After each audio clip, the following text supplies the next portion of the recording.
Hi everyone, आज हम बात करने वाले हैं एक बहुत ही इंपॉर्टेंट टॉपिक पर, ऑटिज्म। बहुत सारे पेरेंट्स कंफ्यूज हो जाते हैं कि ये सिर्फ स्पीच डिले है या ये कोई बिहेवियरल फेज है या कुछ और।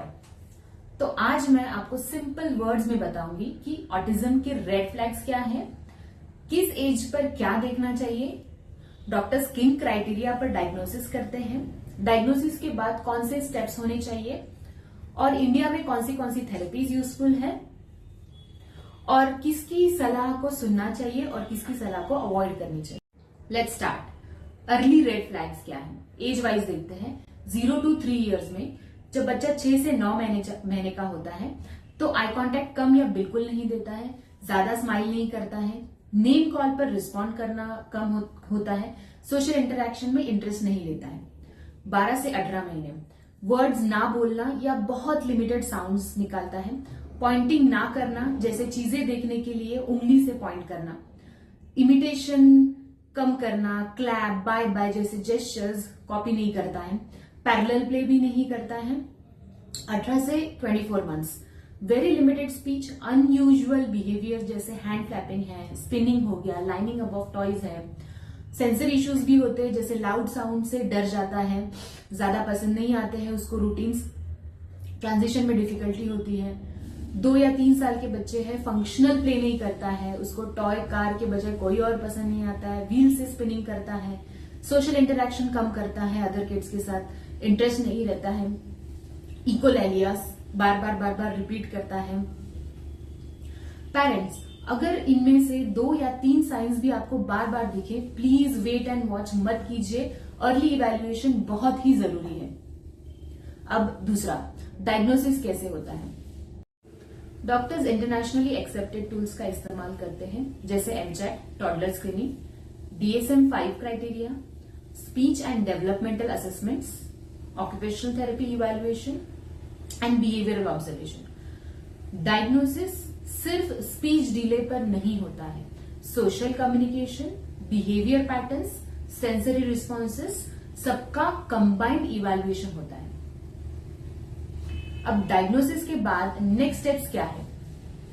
सबसे पहला है अर्ली इंटरवेंशन। सबसे पहले आपको अर्ली इंटरवेंशन शुरू करें, टाइम बहुत ज्यादा इंपॉर्टेंट होता है।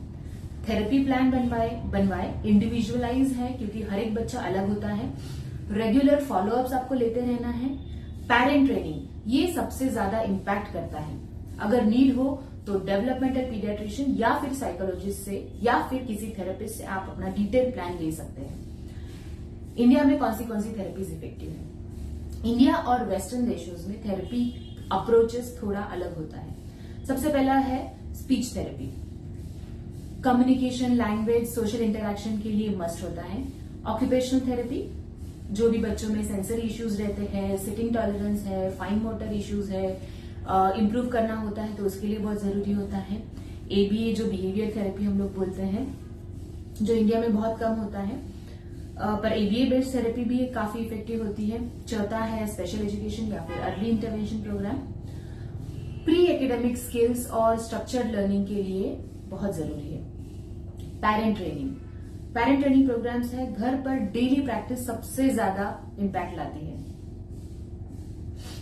मैजिक थेरेपी या फिर जस्ट मसाज या फिर ओनली होम रेमेडीज में नहीं होता है, इनमें साइंस का बेस नहीं है। अभी आपने सुना होगा कि आपके रिलेटिव्स हैं या फिर नेबर्स में काफी सारी एडवाइस आपको मिलती है ऐसे समय पे, तो प्लीज इग्नोर ये सारे स्टेटमेंट्स।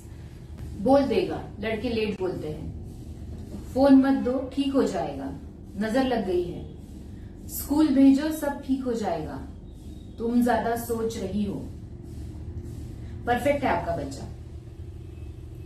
पेरेंट्स, डिले को डिनाई करना बच्चे का टाइम वेस्ट करता है। अर्ली हेल्प सबसे बड़ी सपोर्ट है जो आपके बच्चे को दे सकते हैं। ऑटिज्म कोई डिसीज नहीं है, ये एक न्यूरो डेवलपमेंटल डिफरेंस है।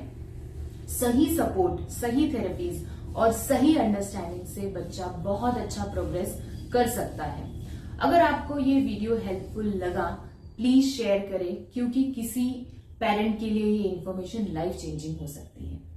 Thank you.